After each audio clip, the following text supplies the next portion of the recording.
एक बार फिर से आप सभी का स्वागत है मेरा दूरदर्शन मेरा विद्यालय में।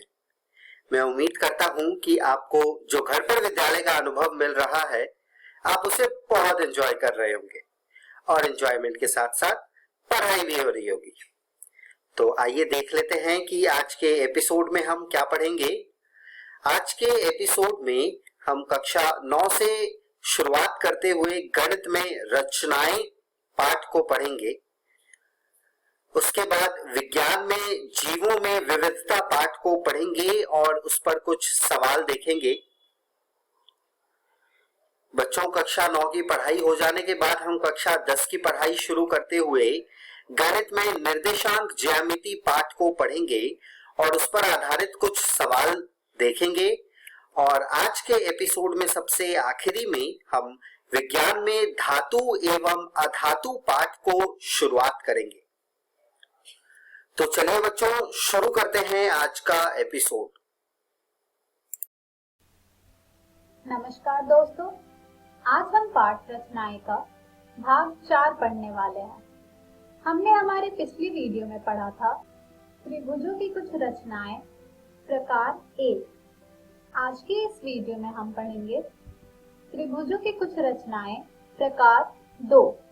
तो चलिए आगे बढ़ते हैं और शुरू करते हैं हम हमारा आज का भाग। त्रिभुजों की कुछ रचनाएं में आज जो हम सीखेंगे वो रचना होगी एक त्रिभुज की रचना करना जिसका आधार एक आधार कोण तथा अन्य दो भुजाओं का अंतर दिया हो। तो चलिए देखते हैं कि इस प्रकार के त्रिभुज की रचना हम कैसे करते हैं। चलिए सबसे पहले हम यहाँ पर ये लिखेंगे कि हमें दिया क्या हुआ है। यहाँ पर इस रचना में हमें दिया हुआ है आधार BC, एक आधार कोण कोण D तथा अन्य दो भुजाओं का अंतर जो कि AB माइनस AC भी हो सकता है और AC माइनस AB भी हो सकता है। और हमें इस प्रकार के एक त्रिभुज ABC की रचना करनी है। यहाँ पर आप देख पा रहे हैं कि दो भुजाओं के अंतर में दो स्थितियां बन रही है। पहली स्थिति है AB माइनस AC और दूसरी स्थिति है AC माइनस AB। तो चलिए हम पहले जानेंगे पहली स्थिति के बारे में। पहली स्थिति में हम मान ले रहे हैं कि AB जो भुजा है वो बड़ी है AC से, यानी कि जो दो भुजाओं का अंतर हमें दिया हुआ है वो है AB माइनस AC। अब हम इस स्थिति वाले त्रिभुज की रचना करेंगे और जैसा कि आप सब जानते हैं रचना करने के वक्त हम रचना के चरण भी लिखते हैं। तो आइए जानते हैं इस त्रिभुज की रचना का सबसे पहला चरण। आधार BC खींचिए और बिंदु B पर दिए गए कोण के समान कोण XBC बनाइए। यानी कि जो आधार हमें दिया हुआ होगा उस आधार के माप के अनुसार हम BC खींचेंगे और फिर बिंदु B पर जो दिए गए कोण होगा उसके समान कोण XBC बनाएंगे। तो चलिए जो हमें कोण दिया हुआ है उसके अनुसार कोण XBC बनाते हैं। ये हमने बनाया कोण XBC। अब हम बढ़ते हैं हमारे अगले चरण की तरफ जो कि है किरण BX से AB माइनस AC के समान रेखाखंड BD काटिए। आप इस आकृति में देख पा रहे हैं कि BX एक किरण है। अब हमें BX किरण में AB माइनस AC के समान एक रेखाखंड BD काटना है। तो आइए अब AB माइनस AC के बराबर रेखाखंड BD काटते हैं। ये हमने काटा रेखाखंड BD। अब हम बढ़ते हैं हमारे अगले चरण की तरफ। हमारा अगला चरण है DC को मिलाइए। ये हमने DC को मिला दिया और फिर DC का लंब समद्विभाजक PQ खींचिए। यानी कि अब हमें DC का लंब समद्विभाजक खींचना है और लंब समद्विभाजक खींचना आप सभी को आता होगा। ये हमने खींचा DC का लंब समद्विभाजक PQ। अब हम बढ़ते हैं हमारे अगले चरण की तरफ जो कि कहती है मान लीजिए लंब समद्विभाजक BX को बिंदु A पर प्रतिच्छेद करता है। ये जो हमने लंब समद्विभाजक खींचा है DC का वो BX को बिंदु A पर प्रतिच्छेद कर रहा है। अब हम A और C को मिलाएंगे।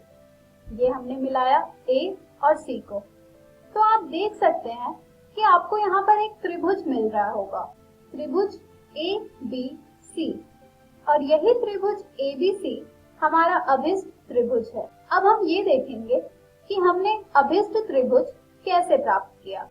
दिए गए मापन अनुसार आधार BC तथा कोण B बनाए गए हैं। बिंदु A DC के लंब समद्विभाजक पर स्थित है, जैसा कि आप इस आकृति में देख पा रहे होंगे। अब इस आकृति में AC जो होगा वो बराबर हो जाएगा AD के, और इसलिए हम BD को लिख सकते हैं AB माइनस AD। और जैसा कि अभी आपने देखा AD AC के बराबर है, जिससे हमें मिल जाएगा BD बराबर AB माइनस AC, जो कि हमें चाहिए था। चलिए अब हम बढ़ते हैं हमारी दूसरी स्थिति पर। हमारी दूसरी स्थिति थी जिसमें हम मान ले रहे हैं कि AC जो भुजा है वो बड़ी है AB भुजा से, अर्थात AC माइनस AB हमें दिया हुआ है यहाँ पर। अब इस स्थिति में हमारी रचना का जो सबसे पहला चरण होगा वो होगा आधार BC खींचिए और बिंदु B पर दिए गए कोण के समान कोण XPC बनाइए। यानी कि इसमें भी हम पहले आधार BC खींचेंगे और फिर बिंदु B पर दिए गए कोण के समान कोण XPC बनाएंगे। अब हम बढ़ते हैं हमारे दूसरे चरण की तरफ, जो कि है विपरीत दिशा में बढ़ी हुई रेखा BX से AC माइनस AB के बराबर एक रेखाखंड BD काटिए। यानी कि अब जो हमारा BX यहाँ पर किरण है, हम उसे विपरीत दिशा में बढ़ाएंगे। ये हमने बढ़ाया विपरीत दिशा में BX को, और फिर बढ़ाने के बाद हम AC माइनस AB के बराबर एक रेखाखंड BD काटेंगे। तो ये हमने रेखाखंड BD काटा विपरीत दिशा में बढ़ी हुई रेखा BX से। अब हम बढ़ते हैं हमारे अगले चरण की तरफ, जो कि है DC को मिलाइए। तो चलिए पहले DC को मिलाते हैं, और फिर कह रहा है DC का लंब समद्विभाजक PQ खींचिए। अब हमें DC का लंब समद्विभाजक खींचना है। ये हमने खींचा DC का लंब समद्विभाजक PQ।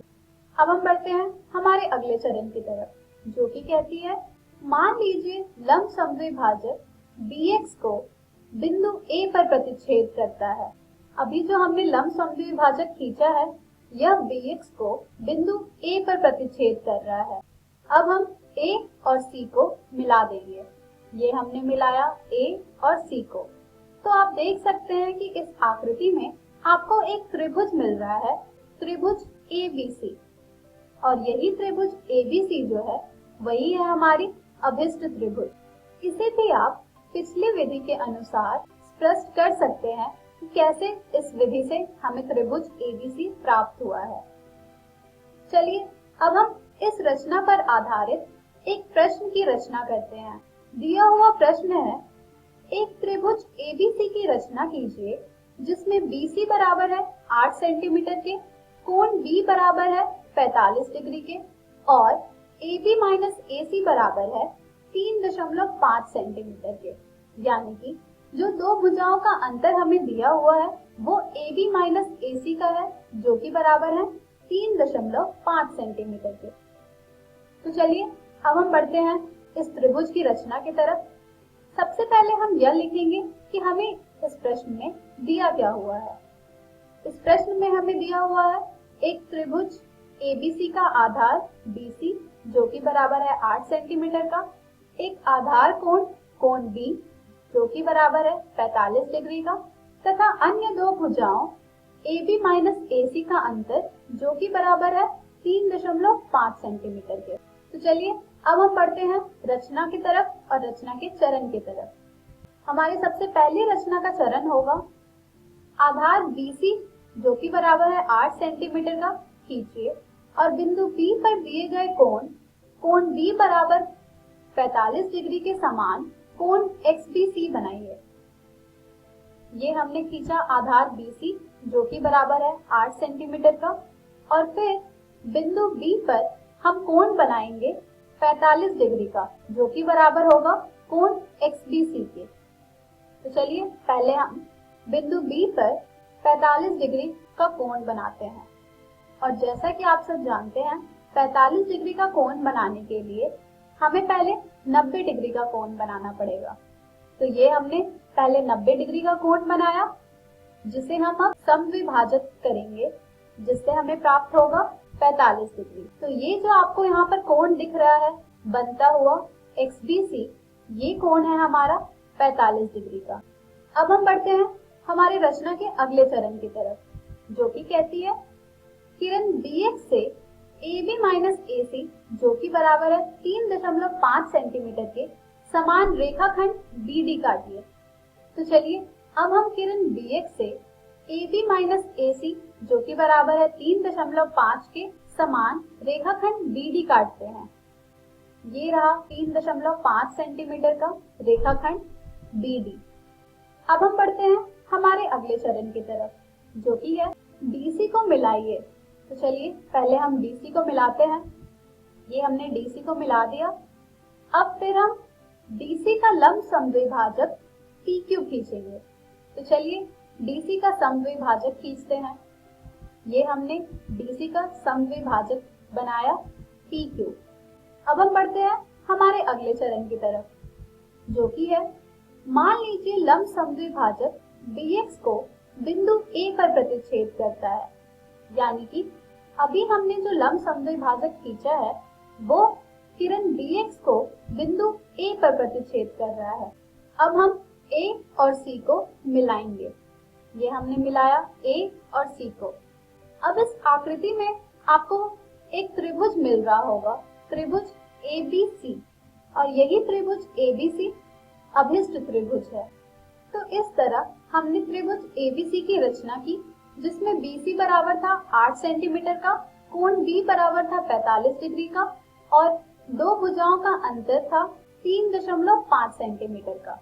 इस तरह के और भी प्रश्न आपको आपकी NCERT पुस्तक में मिल जाएंगे, जिनकी आप अवश्य ही रचना करें। आज के इस वीडियो में हमने सीखा त्रिभुजों की कुछ रचनाएं प्रकार 2।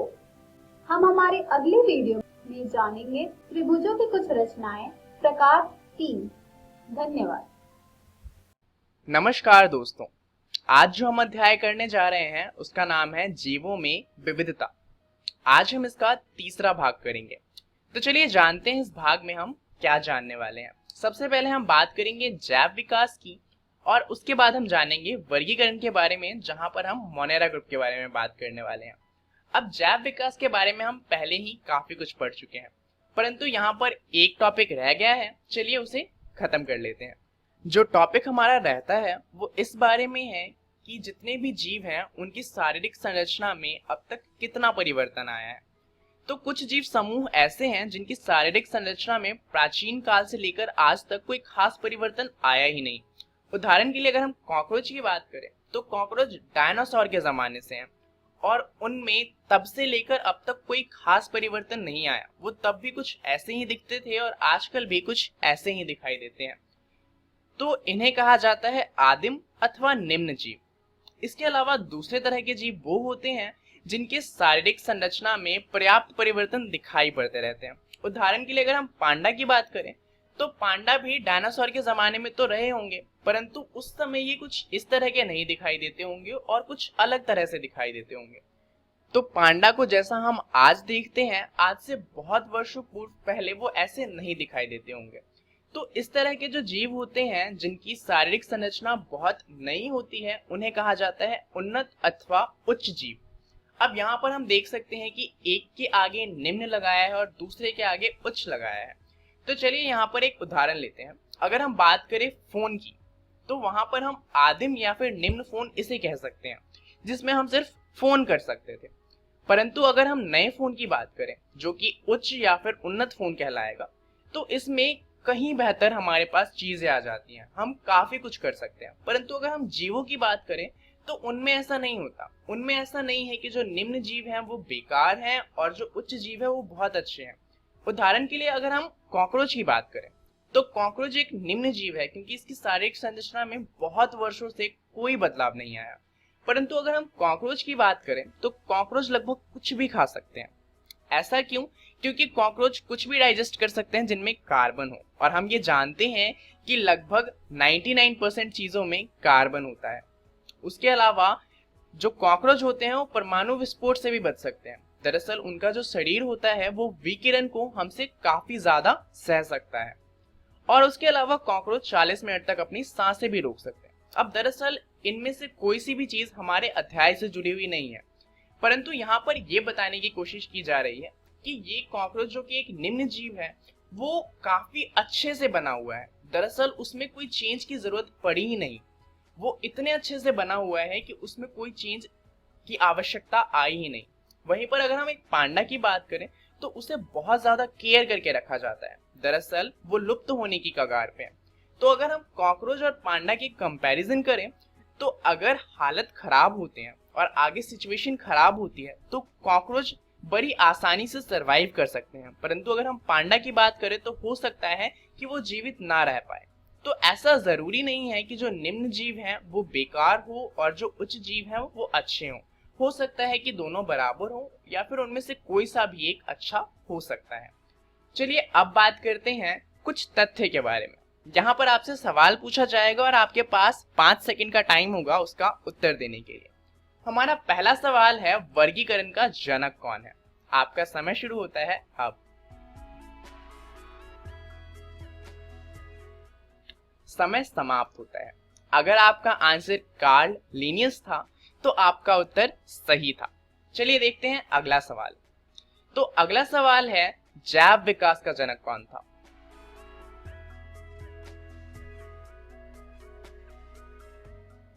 इसका उत्तर है चार्ल्स डार्विन।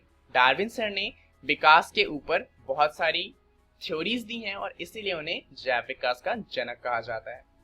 अगला सवाल है, वर्गीकी या फिर टैक्सोनॉमी का जनक कौन था?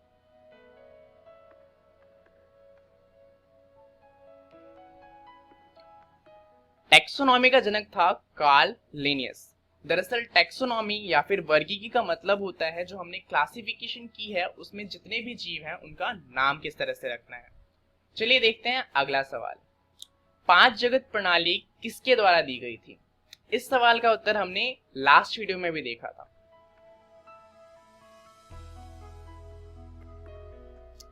इसका उत्तर है रॉबर्ट विटेकर। तो यहाँ पर हमारे सारे सवाल खत्म होते हैं जो इस अध्याय से जुड़े हुए थे और जनरल नॉलेज के लिए इंपॉर्टेंट थे। चलिए वापस से आते हैं अपने टॉपिक पे जहां हमें पढ़ना था वर्गीकरण के बारे में। अब मोनेरा शुरुआत करने से पहले एक बार वर्गीकरण को समझ लेते हैं। दरअसल हम वर्गीकरण में जगत को तो जानते ही हैं। हमारे पास 5 जगत है, मोनेरा, प्रोटिस्टा, प्लांटे, फंजाई और एनिमेलिया। अब हमें इन पांचों के बारे में पढ़ना है, परंतु जैसा कि हम जानते हैं धरती पर करोड़ों जीव हैं तो उन्हें सिर्फ 5 ग्रुप में नहीं बांटा जा सकता। तो इसीलिए ये 5 जो है ये मेजर ग्रुप है। इनके अंदर अलग अलग ग्रुप बनाए गए हैं। जैसे कि जो जगत है हर एक जगत को फाइलम या फिर डिवीजन में बांटा गया है। तो अगर हम मोनेरा की बात करें तो मोनेरा के अंदर बहुत सारे अलग अलग फाइलम होंगे। यहाँ पर फाइलम इस्तेमाल होता है एनिमल्स के लिए और डिवीजन का इस्तेमाल हम करते हैं पौधों के लिए। अब हर फाइलम के अंदर बहुत सारे वर्ग होते हैं, तो मतलब जितने भी फाइलम होंगे उन सब में बहुत सारे अलग अलग वर्ग होंगे। हर वर्ग के अंदर बहुत सारे गण होते हैं, हर गण के अंदर बहुत सारे कुल होते हैं और हर कुल के अंदर बहुत सारे वंश होते हैं और उन वंशों के अंदर फिर आते हैं हमारे स्पीसीज यानी कि जातियां। तो यहाँ पर एक हिरार्की बनती है जिसमें सबसे ऊपर हमारा जगत होता है और जगत के अंदर फाइलम, फिर वर्ग, फिर गण, फिर कुल, और इस तरह से हमने सारे जीवों को बांटा हुआ है। अब यहाँ पर अगर हम अपनी बात करें यानी कि मनुष्यों की, तो मनुष्य में क्या होता है, उनका जगत होता है जंतु जगत यानी कि एनिमेलिया। उनका जो संघ होता है वो होता है रज्जुकी। उनका वर्ग होता है स्तनधारी। उनमें गण होता है नरवानर। उनका जो कुल होता है वो होता है मानवनुमा। एंड उनका जो वंश होता है वो होता है होमो और उनकी जाति होती है होमोसेपियन। यहाँ पर होमोसेपियन वर्ड आपने जरूर सुना होगा। ये 2 शब्दों से मिलकर बना है। दरअसल टैक्सोनॉमी में ये कहा गया है कि जो पहला है वर्ड वो हमारे वंश से लिया जाएगा और दूसरा नाम होगा जाति का। तो यहाँ पर वंश जो है वो होमो है, इस वजह से जाति जो सेपियन थी उसका पूरा नाम बन जाता है होमो सेपियन। सिमिलरली अगर हम टाइगर की यानी कि बाघ की बात करें तो इसका नाम होता है पैंथेरा टिग्रिस। यहाँ पर टिग्रिस उसके स्पीसीज का नेम है और पैंथेरा उसके वंश का नाम है। अब आपको अगर ये चीज समझ आ गई होगी तो चलिए शुरुआत करते हैं हमारे पहले वर्गीकरण को समझते हुए, जो कि है मोनेरा। तो अगर हम मोनेरा की बात करें तो इसके बारे में हम कुछ चीजें पहले से ही जानते हैं, जैसे कि इसमें जितने भी जीव आते हैं वो प्रोकैरियोट होते हैं। अब चलिए इसके बारे में और चीजें जानते हैं। तो इन जीवों के संगठित केंद्रक और कोशिकांग नहीं होते हैं। जैसा कि हम जानते हैं कि प्रोकैरियोट में क्या होता है, उनमें जो केंद्रक होता है या फिर कोशिकांग होते हैं उनमें कोई झिल्ली नहीं होती। तो इसी वजह से ये जो केंद्रक और कोशिकांग होते हैं मोनेरा में संगठित नहीं हो पाते। उसके अलावा ये एक कोशिकीय जीव होते हैं, जैसा कि हम वैसे ही जानते हैं कि प्रोकैरियोट में बहुकोशिकीय जीव तो बन ही नहीं सकते। इसके अलावा कुछ कोशिका में भित्ति पाई जाती है और कुछ में नहीं। तो जरूरी नहीं है कि सारे के सारे मोनेरा जो हो उनमें कोशिका भित्ति हो या फिर नहीं हो, कुछ में होती है और कुछ में नहीं होती। इसके अलावा अगर हम इनके पोषण की बात करें तो या तो ये स्वपोषी हो सकते हैं या फिर विषमपोषी हो सकते हैं। तो ये दोनों में से किसी भी प्रकार के हो सकते हैं। अब बात आती है इनके उदाहरण की। तो इसका पहला उदाहरण तो हो जाएगा जीवाणु। तो जीवाणु एक मोनेरा है और जीवाणु मोनेरा का एक बहुत अच्छा उदाहरण है। इसके अलावा दूसरा उदाहरण हो जाएगा साइनोबैक्टीरिया। ये भी एक तरह का जीवाणु ही है, परंतु इसका नाम अलग है, तो हम इसे उदाहरण के रूप में लिख सकते हैं। तो यहाँ पर हमारा मोनेरा ग्रुप खत्म होता है। चलिए जान लेते हैं इस वीडियो में हमने क्या क्या जाना। सबसे पहले हमने जाना जैव विकास के बारे में और उसके बाद हमने जाना वर्गीकरण के बारे में, जहां हमने मोनेरा के बारे में जाना है। तो इसके बारे में आप अपनी एनसीईआरटी की किताब से पढ़ लेंगे जीवों में विविधता वाले अध्याय में, जहां पर आपको जो टॉपिक पढ़ने हैं वो है वर्गीकरण समूहों में पदानुक्रमित संरचना, और उसके बाद आपको पढ़ना है मोनेरा के बारे में। अगली वीडियो में हम बात करने वाले हैं बाकी दो जगत के बारे में, जो है प्रोटिस्टा और फंजाई। एनिमेलिया और प्लांटे को हम इसके बाद करेंगे। तो प्रोटिस्टा और फंजाई को अगली वीडियो से पहले पढ़ कर आइएगा। इस वीडियो के लिए इतना ही, धन्यवाद। Daily test 3। पहला प्रश्न, कॉकरोच किस प्रकार का जीव है? ऑप्शन ए आदिम, ऑप्शन बी उन्नत जीव, ऑप्शन सी उच्च जीव, ऑप्शन डी इनमें से कोई भी नहीं। दूसरा प्रश्न, जैव विकास के जनक कौन है? Option A Albert Einstein, option B Charles Darwin, option C Carl Linnaeus and option D Robert Whittaker. तीसरा प्रश्न, वर्गीकरण का जनक किसे कहा जाता है? Option A Albert Einstein, option B Charles Darwin, option C Carl Linnaeus and option D Robert Whittaker. चौथा प्रश्न, वंश को किसमें विभाजित किया गया है? Option A phylum, option B कुल, ऑप्शन सी गण एंड ऑप्शन डी जाति। पांचवा प्रश्न, मोनेरा के बारे में निम्नलिखित में से कौन सा कथन सही नहीं है?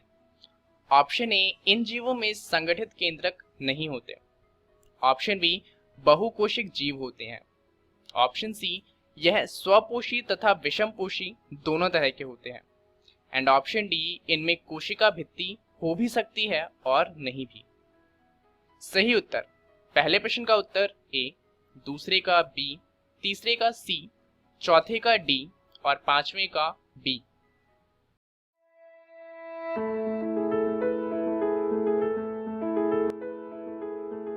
कोरोना, डरे नहीं, एहतियात बरतें।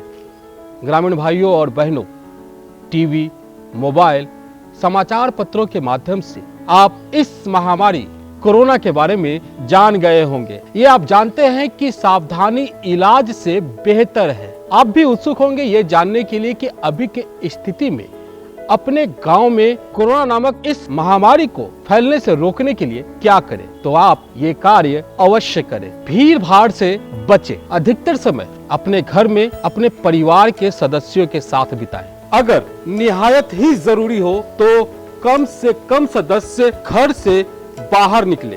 बाहर से लौटे तो हाथ साबुन से अच्छी तरह धोएं। बहुत लोगों के साथ बैठने की आदत है तो उसे कुछ दिनों के लिए स्थगित कर दें। शादी, ब्याह, कोई भी बड़ा आयोजन अगर पहले से तय नहीं है तो उसे स्थगित कर दे। अगर तय है तो बहुत बड़ा आयोजन ना करें। समारोह में उपस्थित लोग एक दूसरे के बीच कम से कम 1 मीटर की दूरी बनाकर रखें ताकि संक्रमण ना फैल पाए। यदि बहुत आवश्यक ना हो तो धार्मिक, सामाजिक और सांस्कृतिक कार्यक्रमों को स्थगित कर दें, क्योंकि ऐसे आयोजनों में अधिक लोग इकट्ठा हो जाते हैं और संक्रमण का खतरा बढ़ जाता है। थोड़ा सा एहतियात, थोड़ी सी सावधानी से इस महामारी को फैलने से रोके। राज्य स्वास्थ्य समिति बिहार द्वारा जनहित में जारी। अधिक जानकारी के लिए संपर्क करें टोल फ्री नंबर 104 पर। नमस्कार दोस्तों, आज की इस वीडियो में आपका स्वागत है। तो आज हम पढ़ेंगे आपकी NCERT गणित की किताब का 7वां अध्याय, जिसका नाम है निर्देशांक चयन। इसका पार्ट 3, पार्ट 1 और पार्ट 2 में हम पूरी सूत्र तथा विभाजन सूत्र पढ़ेंगे। पार्ट 3 में हम क्या पढ़ेंगे? पार्ट 3 में हम पढ़ेंगे त्रिभुज का क्षेत्रफल, एरिया ऑफ अ ट्रायंगल। तो त्रिभुज का क्षेत्रफल आप लोगों ने पहले भी पढ़ा। क्या आपको याद है त्रिभुज का क्षेत्रफल क्या होता है? त्रिभुज का क्षेत्रफल होता है 1/2 आधार में क्षेत्रफल।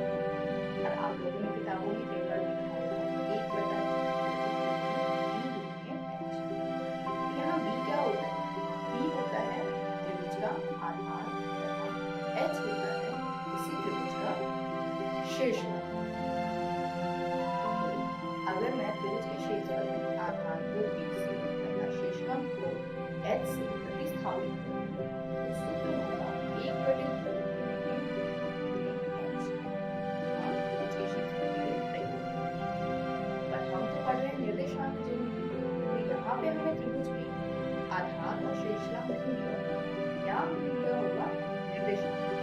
तो निर्देशांक का प्रयोग करके त्रिभुज का क्षेत्रफल कैसे निकालते हैं आज इस वीडियो में हम वो सीखेंगे। तो चलिए देखते। आप इस पिक्चर को देखिए, यहाँ आप देख रहे होंगे त्रिभुज है ABC। A के निर्देशांक है x1, y, B के निर्देशांक है x2, y तथा C के निर्देशांक है x3, y। अब हमें इन तीनों निर्देशांकों का प्रयोग करके त्रिभुज ABC का क्षेत्रफल लेना है। तीन बिंदु x1, y, x2, y और C x3, y को जोड़ने वाले त्रिभुज ABC का क्षेत्रफल बराबर होगा 1/2 ब्रैकेट x1 ब्रैकेट y2 घटा y3 ब्रैकेट जमा x2 ब्रैकेट y3 घटा y1 ब्रैकेट जमा x3 ब्रैकेट y1 घटा y2 ब्रैकेट। तो सिंपली आप देखें तो यहाँ 3 पद है, जिसमें तीनों पदों में हमने x1 फिर x2 फिर x3 से गुणा किया है और हमने y2 से शुरू किया है और y2 पे खत्म किया है। x1 में y2 शुरू होकर के y2 माइनस y3 जमा x2 bracket y3 minus y1 जमा x3 ब्रैकेट में y1 माइनस y2। इस प्रकार से आप इस सूत्र को आराम से याद कर सकते हैं, इजीली याद कर सकते हैं। चलिए प्रश्न देखते हैं। उस त्रिभुज का क्षेत्रफल क्या है जिसके शेष 1, -1, -4, 6 और -3, -5। हल हमें इस प्रश्न में दिया है x1, y1 की जगह पर 1, -1, x2, y2 की जगह पर दिया हुआ है -4, 6 और x3, y3 की जगह पर दिया है -3, -5। ये हमें 3 बिंदुओं के निर्देशांक, इन तीनों बिंदुओं को जोड़ करके जो त्रिभुज बने उस त्रिभुज का क्षेत्रफल हमें ज्ञात करना है। हम का प्रयोग करेंगे त्रिभुज के क्षेत्रफल का, जो है 1/2 x1 bracket y2 minus y3 plus x2 bracket y3 minus y1 plus x3 bracket y2 minus y2। चलिए x1 x2 x3 y1 y2 y3 तीनों के मान प्रतिस्थापित करते हैं इससे। त्रिभुज का क्षेत्रफल हमें प्राप्त होगा 1/2 ब्रैकेट 1 जो कि x1 का मान है ब्रैकेट 6 घटा 5 जमा -4 x2 का मान ब्रैकेट में घटा 5 घटा 1 जमा घटा 3 x3 का मान ब्रैकेट घटा 1 घटा 6। अब हम इसको हल करेंगे तो हमें प्राप्त होगा 1/2 ब्रैकेट 6 घटा 5 को हल करने पर प्राप्त होगा 6 जमा 5 माइनस में 4 एज इट इज और ब्रैकेट वाली टर्म को अगर हम हल करें तो ये हमें प्राप्त होगा -5 जमा 1। इसी प्रकार +1 -1 प्लस माइनस माइनस होता है तो माइनस का 3 ब्रैकेट में -1 -6 को अगर हम हल करें तो आपको पता है कि माइनस माइनस प्लस होता है तो 1 और 6 जुड़ करके 7 हो जाएंगे और साइन माइनस का है। अब इसको अगर हम आगे हल करें तो हमें 1/2 11 जमा 16 जमा 21। अब इन तीनों को अगर हम जोड़ें तो ये आता है 28 यानी 1/2 गुणे में 28 और 2 से जब हम 28 को भाग देंगे तो हमें प्राप्त होगा 24। अतः त्रिभुज का क्षेत्रफल 24 वर्ग मात्र। एक चीज यहाँ पर आपको बताऊं, हो सकता है कई बार हल करने पर जो उत्तर आए वो माइनस में आए यानी घटा के साइन में, और आपको पता है कि क्षेत्रफल या कभी भी माइनस में नहीं हो सकता। तो अगर ये माइनस में आता है तो हम इसके ऊपर मोड लगा करके इसको ऑटोमेटिकली प्लस में कर देंगे। तो आप जब भी अपने एग्जाम में त्रिभुज का क्षेत्रफल लिख कर आएंगे वो हमेशा प्लस में लिख कर आएंगे। अब हम पढ़ेंगे अगला कॉन्सेप्ट यानी संरेखी। क्या आपको पता है संरेखी किसे कहते हैं? संरेखी का अर्थ होता है एक ही रेखा पर स्थित बिंदु। चलिए संरेखी को अच्छे से समझने के लिए कुछ बिंदु लेते हैं। A, B, C, D तथा E। अब आप बता सकते हैं इनमें से क्या संरेखी है और क्या संरेखी नहीं है। चलिए देखते हैं क्या बिंदु ABC संरेखी है। चलिए तीनों बिंदुओं को मिलाते हैं। ABC को मिलाने पर आप देख पा रहे हैं कि एक सीधी रेखा बन पा रही है, तो इसीलिए ABC संरेखी है।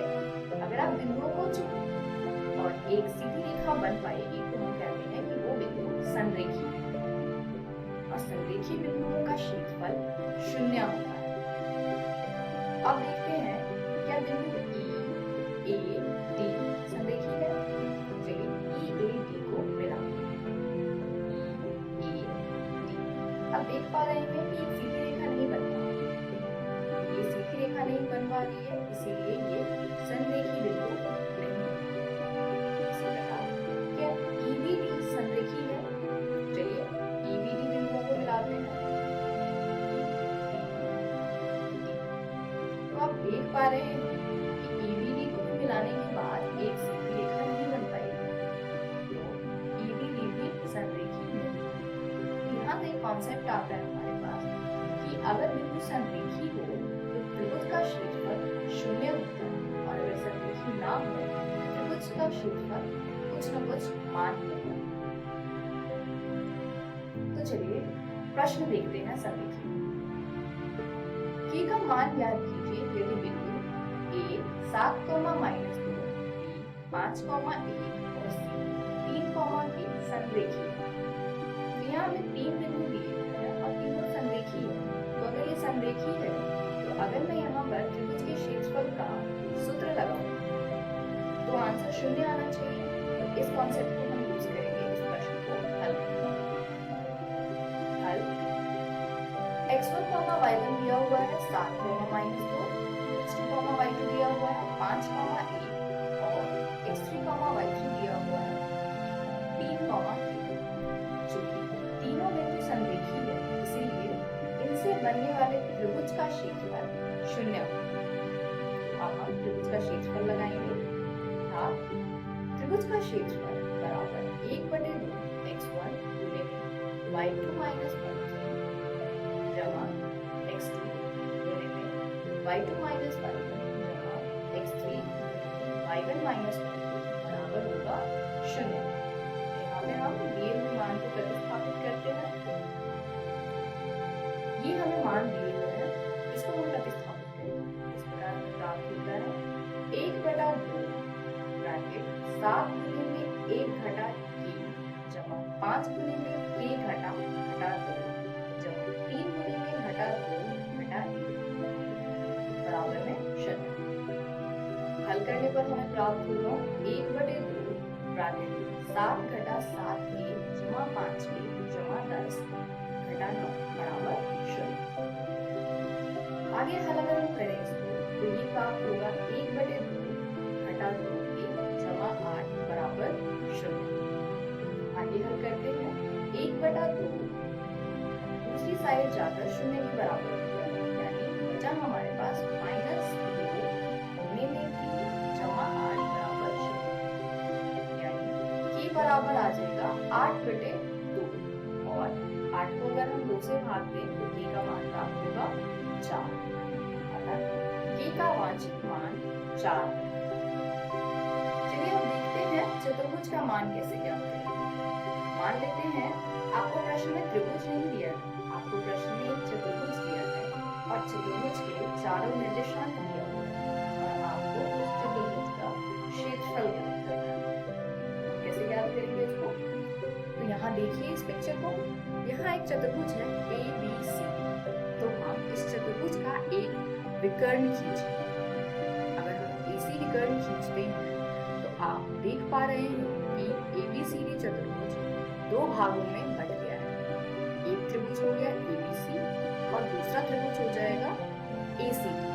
तो अब आप दोनों त्रिभुजों का अलग से क्षेत्रफल ज्ञात कर सकते हैं, जो हमने त्रिभुज का क्षेत्रफल का सूत्र पढ़ा उससे, और दोनों का क्षेत्रफल ज्ञात करके आप दोनों को जोड़ सकते हैं। तो जोड़ने के बाद आपको चतुर्भुज का क्षेत्रफल ज्ञात हो जाएगा। चतुर्भुज के क्षेत्रफल पे कुछ प्रश्न हम अगली वीडियो में करेंगे। अभी के लिए वीडियो को समाप्त करते हैं। इस वीडियो में हमने सीखा त्रिभुज का क्षेत्रफल और इसका सूत्र क्या है। आप इसको अपने नोटबुक में लिख लीजिए और इसे याद कर लीजिए। ये है 1/2 ब्रैकेट x1 गुणे में y2 घटा y3 जमा x2 ब्रैकेट में y3 घटा y1 जमा x3 ब्रैकेट में y1 घटा y2। अगली वीडियो में हम पढ़ेंगे कुछ प्रैक्टिस क्वेश्चंस। आज की वीडियो यहीं समाप्त करते हैं। धन्यवाद।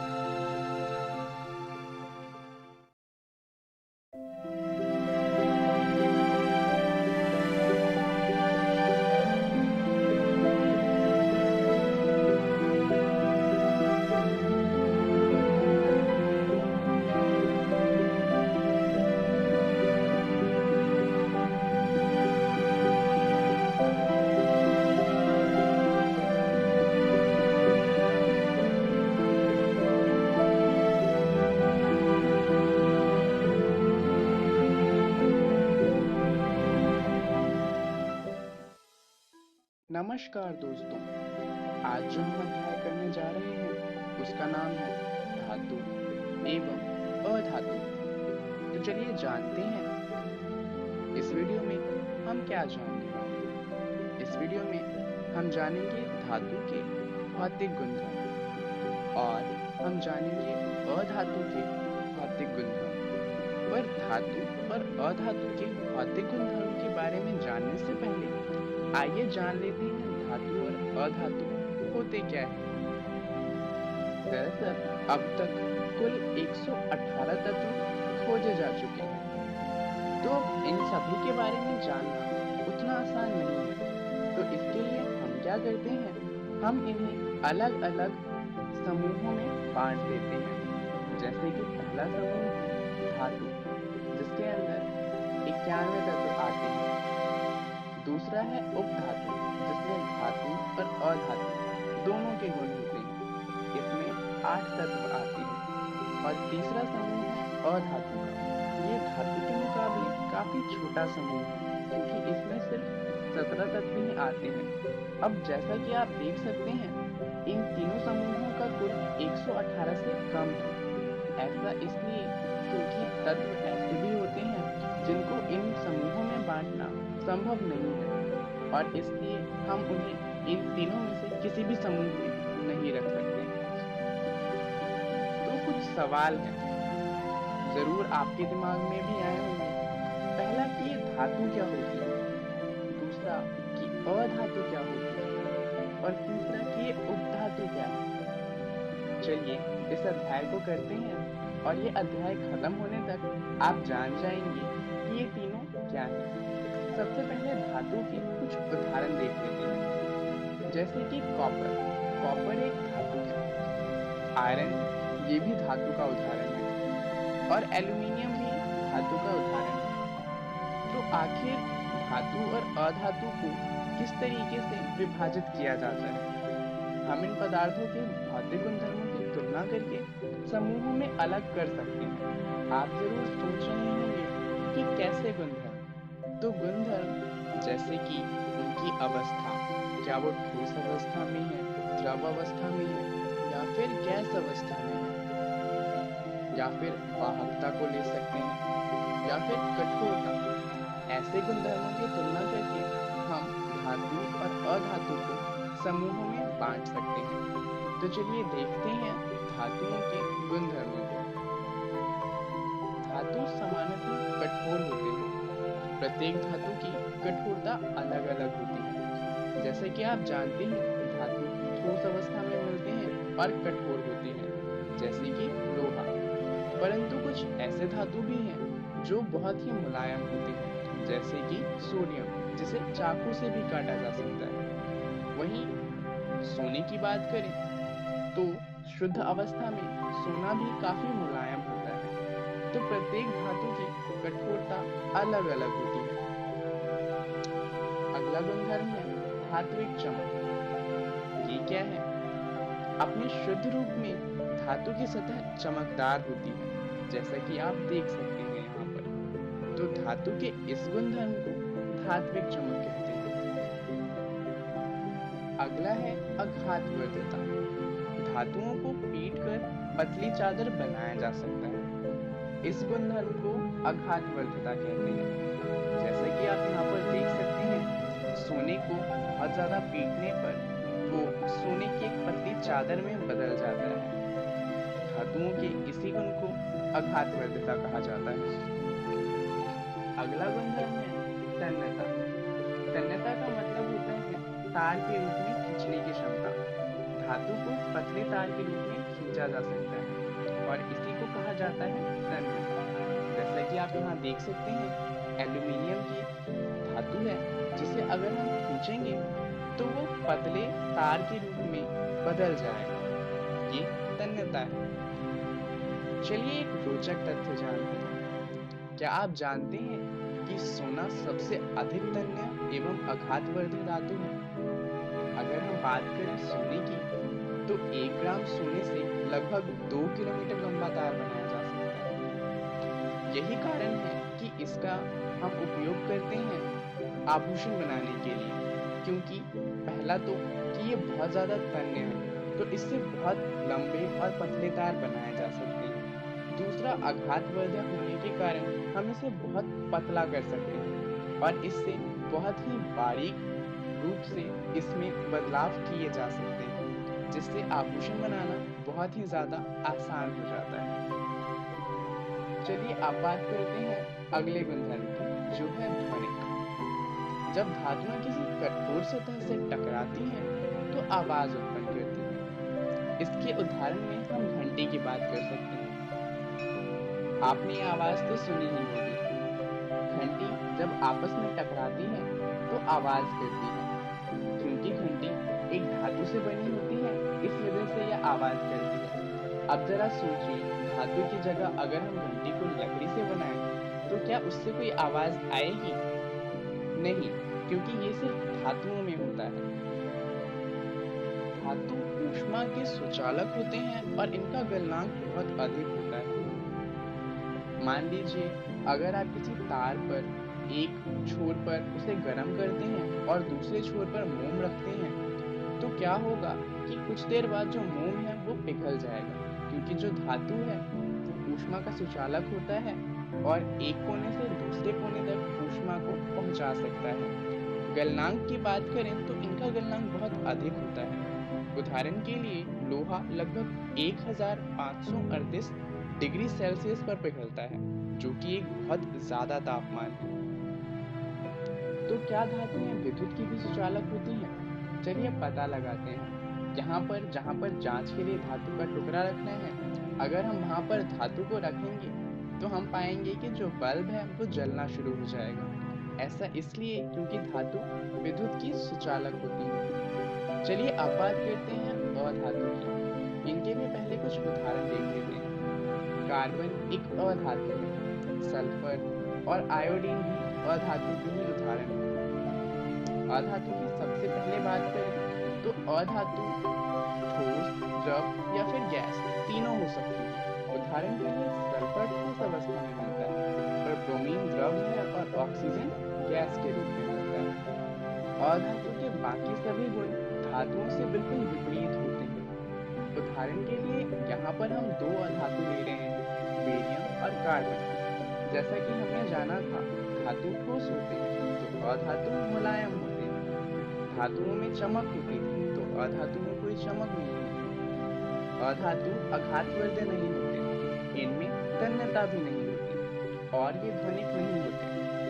इसके साथ ही अधातु विद्युत के सुचालक होते हैं। तो चलिए जानते हैं कि इस वीडियो में हमने क्या सीखा। हमने जाना धातुओं के भौतिक गुणधर्म, साथ ही हमने अधातु के भौतिक गुणधर्म को भी जाना। चलिए जान लेते हैं कि अगली वीडियो में हम क्या जानेंगे। अगली वीडियो में हम इनके अपवाद के बारे में बात करेंगे कि धातु और अधातु में अपवाद क्या है और धातुओं के रासायनिक गुणधर्मों को भी जानेंगे। धन्यवाद।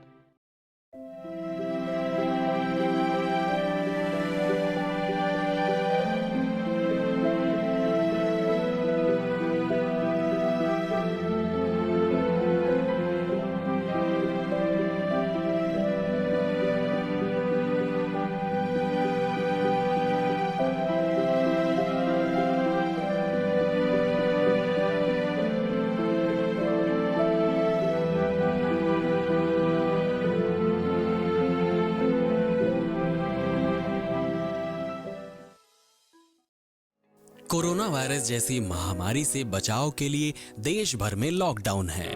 बच्चों को सुरक्षित रखने के लिए विद्यालय बंद किए गए हैं। इस परिस्थिति में आपका मोबाइल ही आपका विद्यालय बन सकता है। जी हाँ, बिहार सरकार के शिक्षा विभाग ने यूनिसेफ और इकोवेशन के साथ मिलकर उन्नयन ऐप मेरा मोबाइल मेरा विद्यालय की शुरुआत की है। इस ऐप पर आप कक्षा 6 से 12 तक के पाठ्यक्रम को पढ़ सकते हैं। सिर्फ पढ़ ही नहीं सकते, बल्कि आपको पढ़ते समय अगर किसी भी तरह की कोई परेशानी आती है या फिर मन में कोई सवाल आता है तो इस ऐप पर आप अपने सवाल भी पूछ सकते हैं, जिसका जवाब उस विषय के विशेषज्ञ द्वारा दिया जाएगा। तो प्ले स्टोर से अभी डाउनलोड करें उन्नयन ऐप मेरा मोबाइल मेरा विद्यालय और अपने मोबाइल से ही अपने विद्यालय का अनुभव पाएं, वो भी बिल्कुल निशुल्क। घर पर रहें, सुरक्षित रहें, स्वस्थ रहें, पढ़ते रहें, आगे बढ़ते रहें, क्योंकि चाहे कोई भी स्थिति हो, शिक्षा हर बच्चे का अधिकार है। बिहार शिक्षा परियोजना की एक पहल। आशा करता हूं कि आज के एपिसोड में पढ़ाया गया पाठ आपको अच्छे से समझ आया होगा और आपने अपने सवालों को नोट भी किया होगा। तो आप अपने उस सवाल को उन्नयन ऐप पर पोस्ट कर सकते हैं और ग्लोबल एक्सपर्ट से अपने जवाब को पा सकते हैं।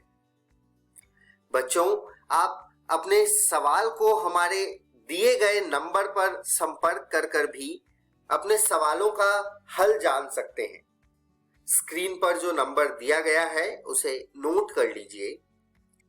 अगर आप हमें ईमेल करना चाहें तो ईमेल भी कर सकते हैं। स्क्रीन पर ईमेल आईडी दी हुई है, नोट कर लीजिए।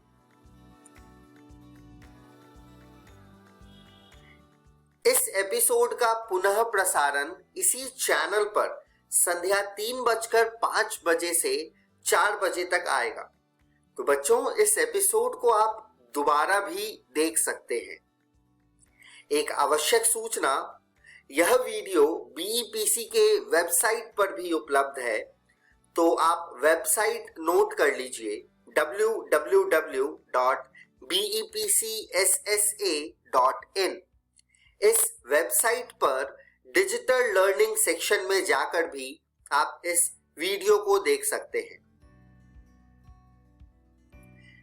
मिलते हैं बच्चों अगले एपिसोड में कुछ और रोचक कहानी और कुछ और पाठ के साथ। तब तक के लिए घर पर रहें, सुरक्षित रहें और पढ़ते रहें। बाय बाय बच्चों।